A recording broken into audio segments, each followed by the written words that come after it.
Hello everyone, welcome back to the channel. तो आज की इस वीडियो में हम इंटरमीडिएट सेंटअप एग्जामिनेशन के बिजनेस स्टडी के कंप्लीट 100 ऑब्जेक्टिव टाइप के क्वेश्चंस को इस वीडियो में सॉल्व करने वाले हैं। हो सकता है आपका बिजनेस स्टडी का पेपर हो चुका होगा और मे भी हो सकता है आपका एग्जाम आने वाले कुछ दिनों में होने वाला हो।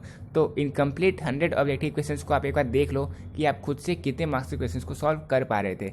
और सेंटअप एग्जामिनेशन के क्वेश्चन से भी फाइनल एग्जाम में कुछ क्वेश्चंस पूछे जाते हैं, इसलिए आपको ये बहुत इंपॉर्टेंट है कि आप इसके कंप्लीट 100 ऑब्जेक्टिव क्वेश्चंस के आंसर को एक बार प्रैक्टिस कर लो, ताकि एग्जाम में अगर 5 से 10 क्वेश्चन इस पेपर से पूछे जाएं तो उन्हें आप आसानी से सॉल्व कर पाओ। ठीक है, तो इसलिए हम इस वीडियो को आपके लिए लेकर आए हैं। और अगर आपको इस फाइल की पीडीएफ को डाउनलोड भी करना है तो आप सीधे हमारे टेलीग्राम चैनल को ज्वाइन कर लेना। वहाँ आपको अकाउंटेंसी, बीएसटी, इको हर एक सब्जेक्ट का आपको पीडीएफ मिल जाएगा। और अगर आप टेलीग्राम यूज नहीं भी करते हो तो आप डायरेक्टली डिस्क्रिप्शन बॉक्स में मैंने इस फाइल का लिंक दे दिया है, वहाँ से आप इस फाइल को डाउनलोड कर सकते हो। ठीक है, तो चलिए स्टार्ट करते हैं इस वीडियो को क्वेश्चन नंबर फर्स्ट के साथ। तो क्वेश्चन नंबर फर्स्ट है, प्रबंध एक कला है। तो फर्स्ट चैप्टर में ही मैंने आपको पढ़ाया था, management is an art of both doing work himself and taking work from others. तो क्वेश्चन नंबर फर्स्ट का आंसर हो जाएगा ऑप्शन नंबर सी। अब सेकंड नंबर क्वेश्चन है, प्रबंध का सार है। The essence of management is. तो जब मैंने इस चैप्टर को पढ़ाया था मैंने आपको बताया था ये क्वेश्चन एग्जाम में हर साल पूछे जाते हैं, लगभग हर साल ये क्वेश्चन एग्जाम में पूछे जाते हैं।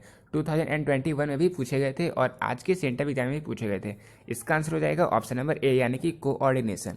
थर्ड नंबर क्वेश्चन है, प्रबंध का कर्मचारियों को सबसे अधिक प्रेरणा देने वाला कार्य है। तो इसका आंसर हो जाएगा मोटिवेशन। फोर्थ नंबर क्वेश्चन है, कोऑर्डिनेशन इज। तो कोऑर्डिनेशन इज नेसेसरी, यानी कि क्वेश्चन नंबर 4 का आंसर हो जाएगा ऑप्शन नंबर बी। और ये सारे क्वेश्चन 2021 के प्रीवियस ईयर क्वेश्चन ही पूछे गए थे। और अगर आपने उसे अभी तक नहीं देखा हो तो आप लोग प्लेलिस्ट सेक्शन में जाना, वहाँ आपको crash course of business study का एक प्लेलिस्ट मिलेगा, उसकी आप वीडियो देख लेना, वहाँ आपको ये मिल जाएगा। ठीक है, फिर 5 नंबर क्वेश्चन है, प्रबंध के कितने स्तर हैं। बहुत इजी क्वेश्चन, इसके 3 स्तर हैं, यानी कि 5 नंबर क्वेश्चन का आंसर हो जाएगा ऑप्शन नंबर बी। फिर 6 नंबर क्वेश्चन है, वैज्ञानिक प्रबंध के पिता हैं। तो वैज्ञानिक प्रबंध के पिता यानी कि the father of scientific management is Frederick Winslow Taylor, यानी कि क्वेश्चन नंबर 6 का आंसर हो जाएगा ऑप्शन नंबर बी। 7 नंबर क्वेश्चन है, वैज्ञानिक प्रबंध में उत्पादन होता है। तो प्रोडक्शन मैक्सिमम होता है, इसका आंसर हो जाएगा ऑप्शन नंबर ए, यानी कि अधिकतम। 8 नंबर क्वेश्चन है, मानसिक क्रांति मूल आधार है। Mental revolution is the essence of. तो it is the essence of scientific management, इसका आंसर हो जाएगा ऑप्शन नंबर ए, यानी कि वैज्ञानिक प्रबंध का। फर्स्ट चैप्टर सेकंड चैप्टर दोनों की एक वीडियो मैंने अपलोड करी थी, जहाँ मैंने कंप्लीट कॉन्सेप्ट को क्लियर करवाया था और साथ ही साथ आपको क्वेश्चंस भी करवाए थे। तो उस वीडियो को आप लोग देख लेना, इससे आपको बहुत सारे ऑब्जेक्टिव सब्जेक्टिव सारे क्वेश्चन आप सॉल्व कर लोगे बस उन 2 वीडियो को देख लेने के बाद। 1 घंटे मैंने फर्स्ट चैप्टर और 1 घंटे मैंने सेकंड चैप्टर को कवर करवाया था। फिर क्वेश्चन नंबर 9 है, वैज्ञानिक प्रबंध से लाभों में होती है। तो वैज्ञानिक प्रबंध से लाभ बढ़ते हैं। तो क्वेश्चन नंबर 9 का आंसर हो जाएगा ऑप्शन नंबर ए, यानी कि वृद्धि। 10 नंबर क्वेश्चन है, वैज्ञानिक प्रबंध से श्रमिकों को बाई साइंटिफिक मैनेजमेंट वर्कर्स, तो workers are benefited. Question number 10 का आंसर हो जाएगा ऑप्शन नंबर ए। अब 11 नंबर क्वेश्चन है, निम्न में से कौन प्रबंध का सिद्धांत नहीं है। तो जो प्रिंसिपल्स ऑफ मैनेजमेंट है वो एब्सोल्यूट नहीं होते, ये मैंने आपको फीचर्स ऑफ मैनेजमेंट में पढ़ाया था, features of principle of management में। तो क्वेश्चन नंबर 11 का आंसर हो जाएगा ऑप्शन नंबर सी, यानी कि संपूर्ण। और इन सारे ऑब्जेक्टिव क्वेश्चंस को मैंने फर्स्ट चैप्टर और सेकंड चैप्टर की वीडियो में ऑलरेडी कवर करवा रखा है और उन्हीं से क्वेश्चंस पूछे गए थे, ये आप देख सकते हो। मैंने आपको ऑलरेडी बता रखा है कि प्रीवियस ईयर क्वेश्चन से बहुत ही ज़्यादा क्वेश्चंस एग्जाम में पूछे जाते हैं, तो उन सभी को आप लोग प्रैक्टिस जरूर कर लेना। फिर 12 नंबर क्वेश्चन है, हेनरी फेलो का जन्म हुआ था। तो हेनरी फेलो का जन्म फ्रांस में हुआ था। क्वेश्चन नंबर 12 का आंसर हो जाएगा ऑप्शन नंबर बी, यानी कि फ्रांस में। 3rd नंबर क्वेश्चन है, व्यवसाय के आर्थिक वातावरण को प्रभावित करते हैं। तो इकोनॉमिक पॉलिसी, इकोनॉमिक सिस्टम और इकोनॉमिक डेवलपमेंट, ये तीनों प्रभावित करते हैं, यानी कि क्वेश्चन नंबर 13 का आंसर हो जाएगा ऑप्शन नंबर डी, इनमें से सभी। 14 नंबर क्वेश्चन है, भारत में उदारीकरण की नीति रही है। तो भारत में उदारीकरण की नीति सक्सेसफुल रही है, सफल रही है। 14 नंबर क्वेश्चन का आंसर हो जाएगा ऑप्शन नंबर ए। 15 नंबर क्वेश्चन है, सरकार नियंत्रण व प्रतिबंधों में कमी करती है। Government reduce controls and restrictions. तो लिबरलाइजेशन में जो गवर्नमेंट है वो अपने कंट्रोल्स को, रेस्ट्रिक्शन को कम करती है। तो इसका आंसर हो जाएगा ऑप्शन नंबर ए, यानी कि उदारीकरण में। 60 नंबर क्वेश्चन है, उदारीकरण का अर्थ है। तो उदारीकरण का अर्थ गवर्नमेंट के कंट्रोल और रिस्ट्रिक्शन को कम करना होता है, ये मैंने आपको पिछले क्वेश्चन में ही बता दिया। तो इसका आंसर हो जाएगा ऑप्शन नंबर बी। फिर क्वेश्चन नंबर 17 है, नियोजन होता है, प्लानिंग इज। तो planning is for short term, medium term and long term, यानी कि 17 नंबर क्वेश्चन का आंसर हो जाएगा option number D, for all term. 18 number question है, एक अच्छी योजना होती है। तो एक अच्छी योजना फ्लैक्सिबल होती है। और ये क्वेश्चन तो ईपीएस के भी सेंटर एग्जाम में पूछा गया था, जो मैंने ऑलरेडी कवर करवा रखा है। ठीक है, तो 80 नंबर क्वेश्चन का आंसर हो जाएगा ऑप्शन नंबर सी, यानी कि फ्लैक्सिबल। फिर 19 नंबर क्वेश्चन है, नियोजन प्रबंध का चरण है। प्लानिंग इज द, तो planning is the first step of management. Planning is the first step of management. हमने सबसे पहले क्या देखा था, हमने देखा था planning, organizing, staffing, directing and controlling. तो प्लानिंग था पहला फंक्शन। इसका आंसर हो जाएगा ऑप्शन नंबर ए यानी कि प्रथम। फिर क्वेश्चन नंबर 20 है, निम्न में से किसका योजना से संबंध नहीं है। तो इनमें से जो हमारा मोटिवेशन है वो प्लान से रिलेटेड नहीं है, तो इसका आंसर हो जाएगा ऑप्शन नंबर डी यानी कि अभिप्रेरणा। फिर 21 नंबर क्वेश्चन है, कुंज और डोनाल्ड के अनुसार संगठन प्रक्रिया के कदम है। तो इसके टोटल 7 कदम है। ऑर्गेनाइजेशन स्टेप्स टोटल 7 है कुंज और डोनाल्ड के अकॉर्डिंग। तो क्वेश्चन नंबर 21 का आंसर हो जाएगा ऑप्शन नंबर सी। फिर 22 नंबर क्वेश्चन है, एक उपक्रम में संगठन की स्थापना करता है। In an enterprise organization is established by, तो ऑर्गेनाइजेशन टॉप मैनेजमेंट के द्वारा इस्टेब्लिश किया जाता है। 22 नंबर क्वेश्चन का आंसर हो जाएगा ऑप्शन नंबर ए। अब 23 नंबर क्वेश्चन है, संगठन स्वतः निर्मित होता है। ऑर्गेनाइजेशन इज ऑटोमेटिकली फॉर्म्ड, तो इनफॉर्मल ऑर्गेनाइजेशन ऑटोमेटिकली फॉर्म होता है। इसका आंसर हो जाएगा ऑप्शन नंबर बी यानी कि इनफॉर्मल। ठीक है। फिर 24 नंबर क्वेश्चन है, भारार्पण किया जा सकता है। Delegation can be done of, तो डेलीगेशन हम अथॉरिटी का करते हैं, हम अधिकार का करते हैं। तो 24 नंबर क्वेश्चन का आंसर हो जाएगा ऑप्शन नंबर ए यानी कि अधिकार का। अब 25 नंबर क्वेश्चन है, उत्तरदायित्व होता है। रिस्पॉन्सिबिलिटी इज ऑफ, तो रिस्पॉन्सिबिलिटी इज ऑफ ऑफिसर। तो इसका आंसर हो जाएगा ऑप्शन नंबर बी यानी कि अधिकारी का। 26 नंबर क्वेश्चन है, प्रबंध का स्वतः विस्तार होता है। मैनेजमेंट इटसेल्फ एक्सपैंड, तो मैनेजमेंट किस तरह से एक्सपैंड होता है, ये एक्सपैंड होता है डेलीगेशन से। फिर अब 27 नंबर क्वेश्चन है, निम्नलिखित में से कौन भारार्पण का तत्व नहीं है। Which of the following is not an element of delegation. तो accountability, authority and responsibility, this 3 are the element of delegation. यानी कि क्वेश्चन नंबर 27 का आंसर हो जाएगा ऑप्शन नंबर डी, अनौपचारिक संगठन। ठीक है। फिर 28 नंबर क्वेश्चन है, नियुक्तिकरण उत्तरदायित्व है। Staffing is the responsibility of, तो ये टॉप, मिडिल, लोअर तीनों लेवल ऑफ मैनेजमेंट का रिस्पॉन्सिबिलिटी होता है। 28 नंबर क्वेश्चन का आंसर हो जाएगा option number D. 30 number question है, नहीं 29 नंबर क्वेश्चन है, स्टाफिंग इज, तो staffing is both part of organization, function of management and function of personal management.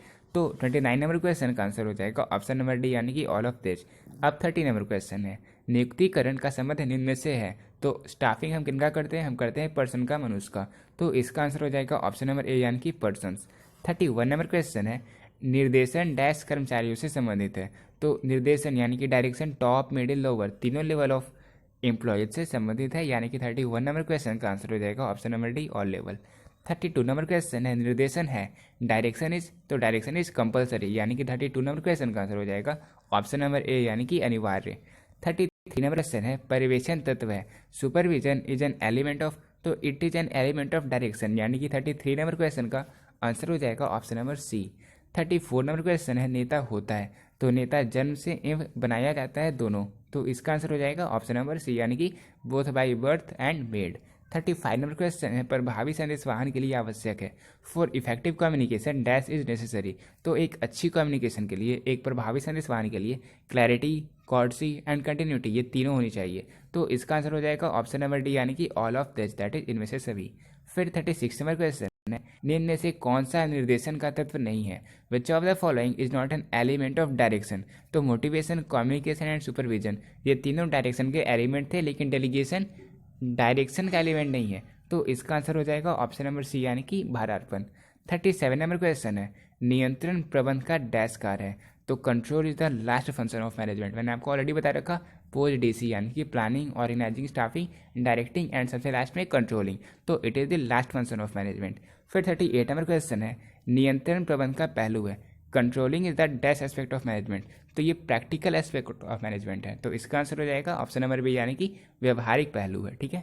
फिर 39 नंबर क्वेश्चन है, एक प्रभावी नियंत्रण तंत्र सहायक होता है।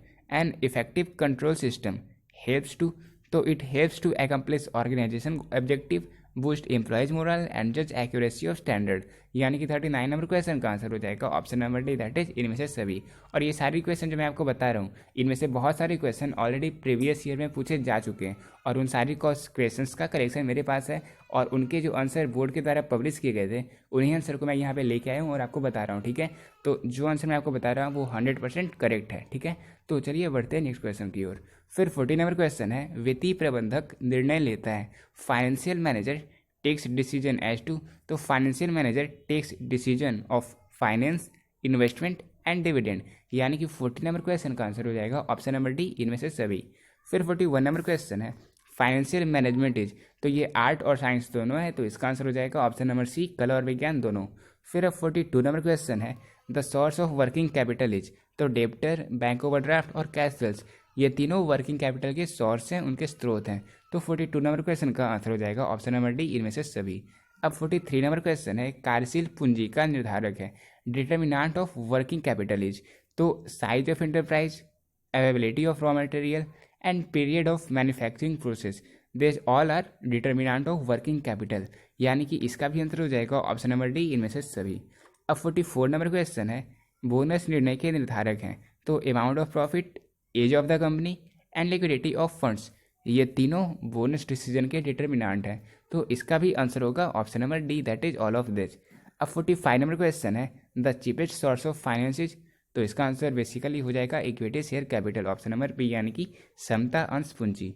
अब 46 नंबर क्वेश्चन है, मुद्रा बाजार व्यवहार करता है, मनी मार्केट डील्स इन, तो money market deals in short term fund, और ये क्वेश्चन 2021 के क्वेश्चन पेपर में पूछा गया था, ठीक है। इसका आंसर हो जाएगा ऑप्शन नंबर ए, यानी कि अल्पकालीन कोष। 47 नंबर क्वेश्चन है, तरलता का निर्माण किया जाता है, लिक्विडिटी इज क्रिएटेड बाई, तो लिक्विडिटी को सेकेंडरी मार्केट के द्वारा क्रिएट किया जाता है, तो इसका आंसर हो जाएगा ऑप्शन नंबर डी, यानी कि कौन बाजार द्वारा। फिर 48 नंबर क्वेश्चन है, भारत में स्कंध विपणियों का भविष्य है, the future of stock exchange in India is, तो ये ब्राइट है, इसका आंसर होगा ऑप्शन नंबर ए, यानी कि उज्जवल। फिर 49 नंबर क्वेश्चन है, सेबी का मुख्य कार्यालय है, headquarter of SEBI is in, तो सेबी का हेडक्वार्टर मुंबई में स्थित है, इसका आंसर हो जाएगा ऑप्शन नंबर बी, यानी कि मुंबई में। फिर 50 नंबर क्वेश्चन है, भारत में कुल स्टॉक एक्सचेंज की संख्या है, तो भारत में टोटल कितने स्टॉक एक्सचेंज है, टोटल स्टॉक एक्सचेंज है 22, तो क्वेश्चन नंबर 50 का आंसर हो जाएगा ऑप्शन नंबर सी, यानी कि 22। अब 51 नंबर क्वेश्चन है, विपणन पर व्यय किया गया धन है, money spent on marketing is, तो money spent on marketing is investment, यानी कि इसका आंसर हो जाएगा ऑप्शन नंबर डी, विनियोजन। अब 52 नंबर क्वेश्चन है, अच्छे ब्रांड की विशेषताएं हैं, the characteristics of a good brander, तो short name, memorable and attractive ये सारे एक अच्छे ब्रांड के फीचर्स हैं, तो क्वेश्चन नंबर 52 का आंसर हो जाएगा option number D. 53 number question है, लेबलिंग है, तो लेबलिंग इज नेसेसरी, इसका आंसर हो जाएगा ऑप्शन नंबर बी, यानी कि आवश्यक। 54 नंबर क्वेश्चन है, विपणन प्रबंध अवधारणा का जन्म स्थान है, the birth place of concept of marketing management is, तो इसका जो बर्थ प्लेस था वो था अमेरिका, तो क्वेश्चन नंबर 54 का आंसर हो जाएगा ऑप्शन नंबर बी, यानी कि अमेरिका। 55 नंबर क्वेश्चन है, उपभोक्ता संरक्षण अधिनियम पारित हुआ था, consumer protection act was passed in, तो ये पास हुआ था 1986 में, तो इसका आंसर हो जाएगा ऑप्शन नंबर सी, यानी कि 1986। 56 नंबर क्वेश्चन है, भारत में उपभोक्ता संरक्षण अधिनियम प्रभावी है, consumer protection act is effective in India from, तो 15 अप्रैल 1987 में कंज्यूमर प्रोटेक्शन एक्ट इंडिया में इफेक्टिव हो चुका था, तो क्वेश्चन नंबर 56 का आंसर हो जाएगा option number B. 57 number question है, डैश का सबसे अधिक व्यापक क्षेत्र है, maximum wide scope is of, तो इज ऑफ पैकेजिंग, बहुत सिंपल क्वेश्चन है, बहुत बार हमने इस क्वेश्चन को देखा है, तो इसका आंसर हो जाएगा ऑप्शन नंबर सी, यानी कि पैकेजिंग। 58 नंबर क्वेश्चन है, प्राथमिक एवं द्वितीयक बाजार, प्राइमरी एंड सेकेंडरी मार्केट्स, तो ये दोनों एक दूसरे की कॉम्प्लीमेंट करते हैं, यानी कि सहयोग देते हैं, संपूरक होते हैं, तो इसका आंसर हो जाएगा ऑप्शन नंबर बी, यानी कि complement to each other. 59 number question है, उपभोक्ता विवाद निवारण एजेंसी है, कंज्यूमर डिस्प्यूट सेटलमेंट एजेंसीज, तो डिस्ट्रिक्ट फोरम, नेशनल कमीशन और स्टेट कमीशन ये तीनों उपभोक्ता विवाद निवारण एजेंसी हैं, तो क्वेश्चन नंबर 59 का आंसर हो जाएगा option number D, all of this. 60 number question है, उद्यमी उठाता है, एंटरप्रेन्योर अंडरटेक हाई रिस्क, उच्च जोखिम, तो इसका आंसर हो जाएगा ऑप्शन नंबर बी। 61। अब 61 नंबर क्वेश्चन है, कार्य करते हुए अंतःक्रिया से अचानक बना सामाजिक संबंध तंत्र कहलाता है, तो ये कहलाता है अनौपचारिक संगठन, यानी कि 61 नंबर क्वेश्चन का आंसर हो जाएगा इनफॉर्मल ऑर्गेनाइजेशन। 62 नंबर क्वेश्चन है, प्रबंध के विस्तार से तात्पर्य है, तो इसके विस्तार से तात्पर्य है कि एक सुपेरियर के अंदर कितने सबऑर्डिनेट कार्य करते हैं, यानी कि इसका आंसर हो जाएगा ऑप्शन नंबर सी। फिर 63 नंबर क्वेश्चन है, विकास की विधियाँ, तो विकास के position rotation method, short term syllabus और डेवलपमेंट ऑन द जॉब ये तीनों मेथड है, तो इसका आंसर हो जाएगा option number D, all of this, that is इनमें से सभी। 64 नंबर क्वेश्चन है, पर्यवेक्षण है, सुपरविजन इज, तो सुपरविजन इज नेसेसरी, इसका आंसर हो जाएगा ऑप्शन नंबर ए, यानी कि आवश्यक। 65 नंबर क्वेश्चन है, पर्यवेक्षण डैश प्रबंध का स्तर है, तो supervision is the low level of management, ठीक है, इसका आंसर हो जाएगा ऑप्शन नंबर सी, यानी कि लोअर लेवल ऑफ मैनेजमेंट। ये मैंने आपको फर्स्ट सेट में ही पढ़ाया था कि आपको लोअर लेवल, टॉप लेवल और मिडिल लेवल इन तीनों के अंतर्गत कौन कौन से मैन आते हैं, ठीक है। फिर 66 नंबर क्वेश्चन है, अधिप्रेरित कर्मचारियों को पारितोषित किया जाता है। मोटिवेटेड एम्प्लॉयज आर रिवार्डेड, तो रिवार्डेड पॉजिटिव, इसका आंसर हो जाएगा ऑप्शन नंबर बी यानी कि पॉजिटिव। अब 67 नंबर क्वेश्चन है, अभिप्रेरण साधनों के निर्धारण का आधार होना चाहिए। Motivational means should be determined on the basis of, तो it should be determined on the basis of groups, individuals and job, यानी कि इसका आंसर हो जाएगा option number D all of this. अब 68 नंबर क्वेश्चन है, नेता में होती है द लीडर पॉजेज, तो एक लीडर वही होता है जिसमें निपुणता हो, दूरदर्शिता हो और आत्मविश्वास हो, यानी कि 68 नंबर क्वेश्चन का आंसर हो जाएगा ऑप्शन नंबर डी इनमें से सभी। फिर 69 नंबर क्वेश्चन है, अब्राहम मास्लो की आवश्यकता सीढ़ी में सबसे उच्च आवश्यकता स्तर है, तो सबसे उच्च आवश्यकता स्तर क्या था, जो हमने पढ़ा था नीड हायरार्की थ्योरी, इसमें सबसे उच्च आवश्यकता स्तर था प्रेस्टाइज नीड का, यानी कि प्रतिष्ठा आवश्यकता का, तो इसका आंसर हो जाएगा ऑप्शन नंबर डी। फिर 70 नंबर क्वेश्चन है, यदि आप संदेश वाहन का प्रमाण रखना चाहते हैं तो आपको संदेश वाहन का उपयोग करना चाहिए। ये क्वेश्चन भी 2021 के पेपर में पूछा गया था। मुझे सारे क्वेश्चन याद है कि कौन से क्वेश्चन किस ईयर पूछे गए थे। ये सारे क्वेश्चन जो मैं आपको करवा रहा हूँ इस सीरीज़ में, इस सीरीज़ को अगर आप स्टार्ट से एंड तक फॉलो करते हो तो ये मेरी गारंटी है कि एग्जाम में आप 100 मार्क्स के क्वेश्चन को आसानी से सॉल्व कर लोगे। नो मैटर अभी तक आपने कितना पढ़ा है, बस 100% डेडिकेशन के साथ हमारे सीरीज़ को आप स्टार्ट से एंड तक फॉलो करना, ठीक है। इसका क्या आंसर होगा, 70 नंबर क्वेश्चन का आंसर हो जाएगा ऑप्शन नंबर बी यानी कि फॉर्मल, क्योंकि यहाँ पे हम रिकॉर्ड रख सकते हैं। फिर 71 नंबर क्वेश्चन है, समतल संदेश वाहन में सुझाव का प्रवाह होता है in horizontal communication flow of suggestion, तो जो सजेशन होता है वो पैरेलल के अकॉर्डिंग चलता है, पैरेलल चलता है कहाँ, हॉरिजॉन्टल कम्युनिकेशन में, तो इसका आंसर हो जाएगा ऑप्शन नंबर सी यानी कि समतल स्तर पर। 72 नंबर क्वेश्चन है, प्रभावी संदेश वाहन में भाषा का उपयोग नहीं होना चाहिए। In effective communication language should not be used, तो अस्पष्ट वर्ड नहीं यूज करना चाहिए, इसका आंसर हो जाएगा। अब 73 नंबर क्वेश्चन है, व्यावसायिक उपक्रम में नियंत्रण की आवश्यकता होती है, तो ये निरंतर हमें इसकी आवश्यकता होती है, तो इसका आंसर हो जाएगा ऑप्शन नंबर डी यानी कि कंटिन्यूअसली। 74 नंबर क्वेश्चन है, निम्न में से कौन सा पूंजी संरचना को निर्धारित करने वाला तत्व है, तो कैश फ्लो स्टेटमेंट, डेब्ट पेमेंट कवरेज रेशियो और इंटरेस्ट कवरेज रेशियो, ये तीनों डिटर्मिनेंट है कैपिटल स्ट्रक्चर के, तो इसका आंसर हो जाएगा ऑप्शन नंबर डी यानी कि ऑल ऑफ दिस। अब 75 नंबर क्वेश्चन है, निम्न में से कौन सा समता पर व्यवहार का प्रकार है, तो trading on low equity and trading on high equity, this all are the type of trading on equity, तो इसका आंसर हो जाएगा ऑप्शन नंबर सी यानी कि बोथ ए एंड बी। अब 76 नंबर क्वेश्चन है, स्थायी पूंजी की आवश्यकता होती है, फिक्स्ड कैपिटल इज रिक्वायर्ड, तो it is required to purchase land, तो इसका आंसर हो जाएगा ऑप्शन नंबर बी यानी कि भूमि खरीदने के लिए। 77 नंबर क्वेश्चन है, पुराने संयंत्र को उन्नत बनाने के लिए एक नए तथा आधुनिक संयंत्र का अधिग्रहण का निर्णय है। A decision to acquire a new and modern plant to upgrade an old one is a, तो ये एक फाइनेंशियल डिसीजन होता है, ठीक है, तो इसका आंसर हो जाएगा ऑप्शन नंबर ए यानी कि वित्तीय निर्णय। 78 नंबर क्वेश्चन है, यदि अन्य बातें समान रहे तो कर की दर में दिगमित लाभ पर वृद्धि होगी। When other things remaining the same and increase in the tax rate on corporate profit then it will result in to make डेब्ट रिलेटिवली चीपर, यानी कि ऋण अपेक्षाकृत सस्ते होंगे, तो इसका आंसर हो जाएगा option number A. 79 number question है, वित्तीय उत्तोलन अनुकूल कहलाता है यदि financial leverage is called favourable if, तो return of investment is higher than cost of डेब्ट, यानी कि इसका आंसर हो जाएगा ऑप्शन नंबर बी। अब 80 नंबर क्वेश्चन है, चालू संपत्तियां वे संपत्तियां होती है जो रोकड़ में परिवर्तित होती है, तो इसका आंसर हो जाएगा जो 1 वर्ष के अंदर परिवर्तित होती है उसे हम कहते हैं करंट एसेट, यानी कि इसका आंसर हो गया option number B.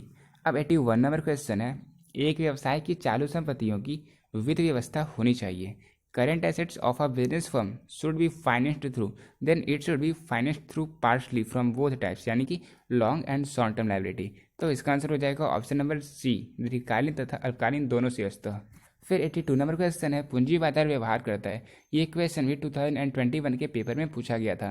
Capital market deals in long term funds, यानी कि 82 नंबर क्वेश्चन का आंसर हो जाएगा ऑप्शन नंबर सी।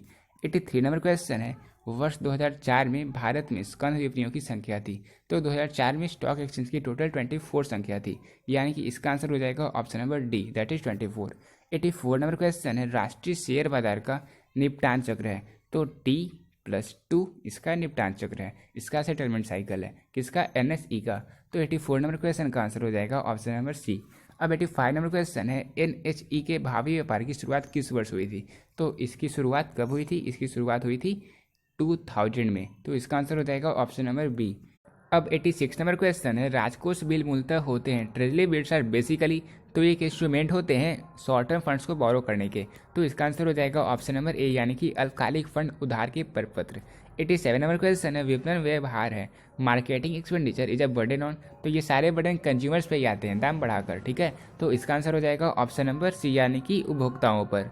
फिर 88 नंबर क्वेश्चन है, विपणन अवधारणा है, मार्केट कॉन्सेप्ट इज, तो जो मार्केट कॉन्सेप्ट होता है वो प्रोडक्ट ओरिएंटेड, कंज्यूमर ओरिएंटेड और सेल्स ओरिएंटेड तीनों होता है। तो इसका आंसर हो जाएगा ऑप्शन नंबर डी, यानी कि ऑल ऑफ दिस। अब 89 नंबर क्वेश्चन है, विज्ञापन का सबसे महंगा साधन है, तो सबसे महंगा साधन क्या है, वो है पर्सनल सेलिंग, यानी कि 89 नंबर क्वेश्चन का आंसर हो जाएगा ऑप्शन नंबर बी।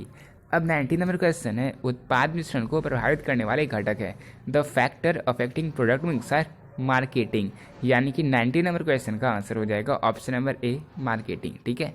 फिर 91 नंबर क्वेश्चन है, उपभोक्ता संरक्षण अधिनियम के अंतर्गत विवाद आते हैं, तो जब कोई सेलर डिफेक्टिव गुड्स हमें सेल करता है तो उसे हम कंज्यूमर प्रोटेक्शन के तहत हम न्याय ले सकते हैं। तो इसका आंसर हो जाएगा ऑप्शन नंबर सी, यानी कि disputes as to sale of defective goods by the seller.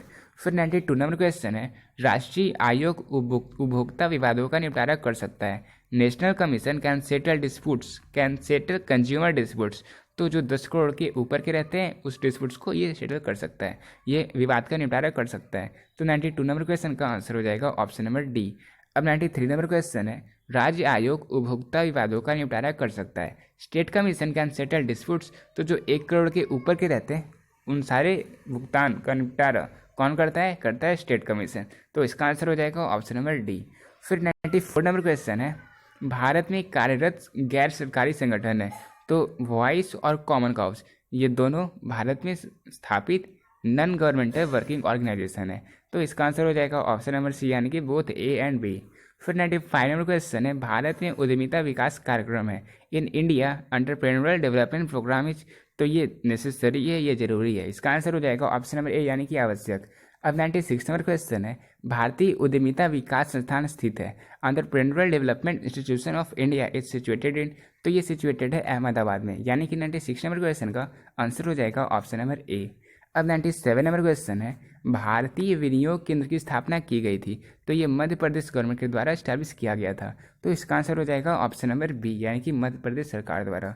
फिर 98 नंबर क्वेश्चन है, उद्यमिता विकास कार्यक्रम के प्रति भारत के सरकारी तंत्र का दृष्टिकोण है, तो वो नॉन कोऑपरेटिव है, यानी कि असहयोगात्मक है, तो इसका आंसर हो जाएगा ऑप्शन नंबर डी। अब 99 नंबर क्वेश्चन है, कार्य पर स्वयं विकास आवश्यकताएं पूर्ण की जाती है, self actualization needs on the job are fulfilled by, तो ये फुलफिल किया जाता है ट्रेनिंग प्रोग्राम में पार्टिसिपेट करने से, यानी कि प्रशिक्षण कार्यक्रम में भागीदारी के द्वारा, तो इसका आंसर हो जाएगा ऑप्शन नंबर सी। अब 100 नंबर क्वेश्चन है, निम्न में से कौन सा कथन उद्यमिता एवं प्रबंध में अंतर को स्पष्ट नहीं करता है, तो इसका आंसर होगा ऑप्शन नंबर डी, यानी कि जो एंटरप्रेन्योर होते हैं वो बस एक बार करने की एक्टिविटी है और जो मैनेजमेंट है वो कंटिन्यूअस एक्टिविटी है, ये इन दोनों को सही से डिफाइन नहीं करते, ठीक है। तो 100 नंबर क्वेश्चन का आंसर हो जाएगा ऑप्शन नंबर डी। तो अब हमने अपनी स्टडी के कंप्लीट 100 ऑब्जेक्टिव क्वेश्चंस को सॉल्व कर लिया है। अब बाकी के बचे सब्जेक्टिव क्वेश्चंस को, जब हम सब्जेक्टिव की सीरीज को स्टार्ट करेंगे तब हम इन सारे क्वेश्चंस को सॉल्व करेंगे, ठीक है। तो जो मैंने आपको बताया कि कितने सारे क्वेश्चन प्रीवियस ईयर क्वेश्चन से पूछे गए थे, आप देख लेना मॉडल पेपर और फाइनल एग्जाम में भी आपको प्रीवियस ईयर क्वेश्चन से बहुत सारे क्वेश्चंस मिलने वाले हैं। तो हमारी सीरीज को आप स्टार्ट से एंड तक फॉलो करोगे तो ऐसा हो नहीं सकता कि आप एग्जाम में 100 मार्क्स के क्वेश्चन को सॉल्व ना कर पाओ, नो मैटर अभी तक आपने कितना कुछ पढ़ा है, ठीक है। तो आई होप आपको ये वीडियो पसंद आया होगा। वीडियो को लाइक करना, शेयर करना, कमेंट करना, और आप ये कमेंट जरूर करना कि आपको ये वीडियो कैसा लगा और आप हमारी सीरीज को कंटिन्यू करना चाहते हो या नहीं, ठीक है।